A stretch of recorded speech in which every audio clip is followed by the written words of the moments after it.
Master master হ্যাঁ master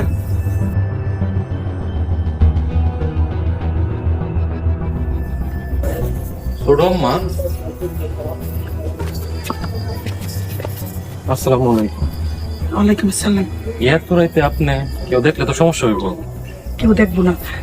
আচ্ছা master তুমি ফোনটা কি কইতে গেছিল না? মাস্টার আমার জ্বর কমছে? মানে জ্বর হয়েছে কি? তুমি হইলে আমার সুরজের মতন আরেক পোলা। তুমি না খায় রইছো, তোমার লেগে খাওয়ান লইছি। নাও খাবারটি খাও। তোমার কি খাইয়া লইয়া কোনো কাম নাই? মাস্টারের লেগে খাওন লইছো? মাস্টারের জ্বর আইছে, পোলাটা না খায় রইছে। আমি তো আর মায়ের মতনই। মায়ের মতো? মাস্টার মইরা গেলে তোমার কি? ঘরে যাও কইতাছি। আপনারা এমন কেন?